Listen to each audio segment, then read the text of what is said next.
आज मुंबईत Bharat Ratna doctor Babasaheb Ambedkar advocate अकॅडमीच्या उद्घाटनाचा सोहळा पार पडला।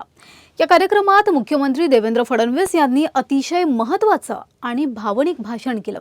या कार्यक्रमाला भारताचे माजी सरन्यायाधीश न्यायमूर्ती भूषण गवई, बॉम्बे हायकोर्टाचे मुख्य न्यायाधीश न्यायमूर्ती चंद्रशेखर, मेघालय हायकोर्टाचे मुख्य न्यायाधीश तसंच अनेक विद्यमान आणि माजी न्यायमूर्ती, ज्येष्ठ विधिज्ञ आणि विद्यार्थी उपस्थित होते। अजित पवार यांच्या अपघाती निधनानंतरचा हा पहिलाच सार्वजनिक कार्यक्रम होता। या उद्घाटन कार्यक्रमात बोलताना मुख्यमंत्री देवेंद्र फडणवीस भावुक झालेले पाहायला मिळाले। पाहुयात या भाषणात नेमकं काय म्हणाले आहेत मुख्यमंत्री। हिंदवी स्वराज्याचे सरसंस्थापक छत्रपती शिवरायांना मानाचा मुजरा करतो। भारतीय राज्यघटनेचे शिल्पकार भारतरत्न डॉक्टर बाबासाहेब आंबेडकर यांना मानवंदना अर्पित करतो।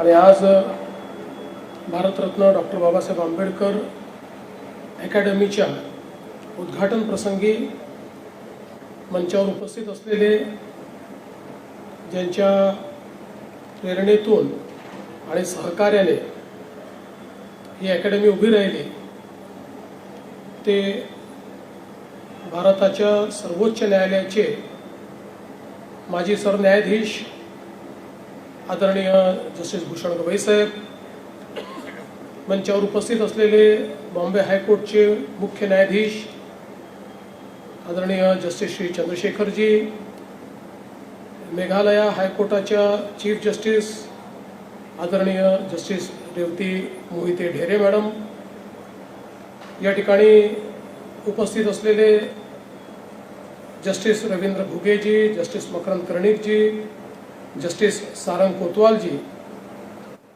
Shri Anil Singh ji, Shri Milind Sathe ji, Shri Harshad Nimbalkar ji, Sangram Desai ji, justice R C. चव्हाणजी, ज्ञानेश्वर बाबरेकरजी, मंचावर उपस्थित सर्व मान्यवर, समोर उपस्थित सर्व जजेस, फॉर्मर जजेस, सर्व ज्येष्ठ विधिज्ञ, विद्यार्थी, सर्व भगिनी आणि बंधूंनो, आज खरं म्हणजे या अकॅडमीचं उद्घाटन करत असताना पहिल्यांदाच आमचे माननीय उपमुख्यमंत्री आणि या महाराष्ट्रातलं एक अतिशय लाडकं नेतृत्व असलेले अजितदादा पवार यांचा अपघातामध्ये अकाली निधन झाल्यानंतर हा पहिलाच सार्वजनिक कार्यक्रम आहे की ज्याच्यामध्ये मी उपस्थित झालेलो आहे। मी त्यांना विनम्र श्रद्धांजली अर्पण करतो। आणि आज ज्यावेळी या अकॅडमीचं इन्स्पेक्शन आम्ही करत होतो, त्यावेळी मला प्रकर्षाने त्यांची आठवण झाली। याचं कारण 1 वर्षामध्ये अतिशय उत्तम अशा प्रकारचं बांधकाम या ठिकाणी तयार झालं।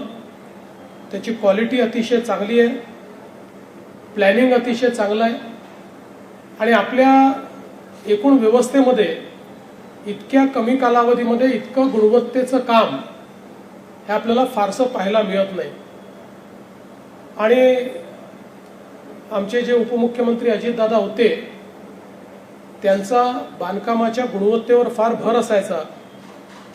सकाळी 6 वाजता ते कुठल्याही सरकारी बांधकामाच्या इन्स्पेक्शनला जायचे आणि 2-2, 3-3 तास तिथे घालवून त्यातली क्वालिटी कशी आहे, कुठलं मटेरियल वापरलेलं आहे, कशा पद्धतीनं ते तयार केलेलं आहे, सिमेंट बरोबर वापरलं आहे की नाही, क्युरिंग होतं की नाही, असं जणू काही स्वतःचं घर बांधताना एखादा व्यक्ती जेवढं लक्ष ठेवेल त्यापेक्षा जास्त ते अशा प्रकारच्या बांधकामांवर लक्ष ठेवायचे। आणि म्हणून हे काम बघितल्यानंतर मला प्रकर्षाने त्यांची आठवण या ठिकाणी झाली। पण आज मी खरोखर बार काउन्सिलचं अतिशय मनापासून अभिनंदन करू इच्छितो की त्यांनी पहिल्यांदा तर देशामध्ये पहिला निर्णय त्यांनी घेतला की ॲडव्होकेट्स अकॅडमी आपण सुरू केली पाहिजे. आपल्याला माहिती आहे की मागच्या काळामध्ये माननीय न्यायालयाने देखील एकदा हा सवाल विचारला होता की जजेस ट्रेनिंग अकॅडमी आहे तर ॲडव्होकेट्स ट्रेनिंग अकॅडमी का नाही, आणि त्याचं कदाचित कुठे उत्तर नव्हतं. पण ते उत्तर bar council of Maharashtra and Goa यांनी दिलं आणि अतिशय चांगल्या पद्धतीनं ही अकॅडमी या ठिकाणी सुरू केली. महाराष्ट्र सरकारच्या वतीने आम्ही त्यांना जागा दिली होती. त्या जागेचा अतिशय उत्तम उपयोग हा त्यांनी या ठिकाणी केलेला आहे. आणि हे देखील खरोखर जे मी बोललो आश्चर्य आहे की वर्षभरापूर्वी माननीय गवई साहेब आणि मी कार्यक्रमाला उपस्थित होतो. गवई साहेबांच्या हस्ते आपण याचं भूमिपूजन केलं होतं आणि इतक्या कमी कालावधीमध्ये उद्घाटनाकरता आम्ही आलो आणि उद्घाटन करतानाही अतिशय चांगल्या पद्धतीनं त्याची रचना, त्याच्या क्लासरूम्स असतील, ऑडिटोरियम असेल, सगळ्या गोष्टी अतिशय साजेशा अशा गोष्टी या ठिकाणी तयार करण्यात आल्या. विशेषतः हा कॉन्सेप्ट याकरता अतिशय महत्त्वाचा आहे की शेवटी आपण लिगल फ्रेटर्निटीमध्ये कायद्याचं शिक्षण घेतल्यानंतरही कायद्याचं शिक्षण आणि एक ज्याला आपण कोर्ट क्राफ्ट म्हणू शकतो किंवा कोर्टमधली सगळी तिथली कार्यपद्धती असते, या सगळ्या गोष्टींमध्ये एक अंतर असतं किंवा प्रॅक्टिकल ज्यावेळेस आपण करतो त्यावेळेस त्याच्यामध्ये भरपूरच अंतर असतं. ज्यांनी कायद्याचं शिक्षण घेतलं त्यांना बऱ्यापैकी माहिती असतं. इतरांना तर वकिलाचं काम हे हिंदी पिक्चरमध्ये पाहतात तसंच वकील वागतात अशा पद्धतीनं अनेकांना वाटत असतं. पण त्याच्यामध्ये आणि सत्यतेत खूप फरक आहे आणि तो फरक हा योग्य पद्धतीनं समजलाही पाहिजे आणि आपल्या एकूण पद्धतीत कार्यपद्धतीत गुणवत्ता आली पाहिजे. या दृष्टीनं अशा प्रकारची अकॅडमी ही अत्यंत महत्त्वाची आहे. आज ज्यावेळेस आपण एक विस्तारित अर्थव्यवस्था म्हणून जगामध्ये 4थ्या क्रमांकावर आलो आहोत त्यावेळी अशा प्रकारच्या वेगाने विकसित होणाऱ्या अर्थव्यवस्थेकरता आणि अतिशय वेगानं ज्या प्रकारे तंत्रज्ञानाचा बदल होतोय त्याचा अनुरूप अशा प्रकारची सगळी जी काही आपली सिस्टीम असते ती सिस्टीम ट्रेन करणं हे अत्यंत गरजेचं असतं.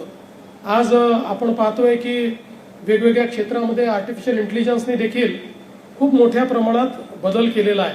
अर्थात आर्टिफिशियल इंटेलिजन्सचाच उपयोग करून पिटिशन ड्राफ्ट करायच्या वगैरे असा काही प्रयत्न काही लोकांनी केले, ते मात्र फॉर्च्युनेटली आमच्या न्याय व्यवस्थेने ते आणून पडले. पण त्याचा उपयोग हा आपल्याला समजला पाहिजे, तो करता आला पाहिजे. सिस्टीम्स आपल्याला जास्त प्रेडिक्टेबल कशा करता येतील, जास्त चांगल्या कशा करता येतील अशा प्रकारचा प्रयत्न हा तंत्रज्ञानाच्या माध्यमातून होतोय. पण त्यातही डिजिटल डिवाइड असू नये अशा अनेक गोष्टी आहेत. आज आपण आपले जे काही क्रिमिनल कायदे आहेत तिन्ही कायद्यांमध्ये मोठं परिवर्तन केलं. त्या परिवर्तनानंतर त्या बाबतीतली सगळी माहिती असलेले, त्या बाबतीतलं ट्रेनिंग असलेले अशा पद्धतीचे वकील आणि एकूण प्रॉसिक्युशन हे सगळे तयार झाले पाहिजेत.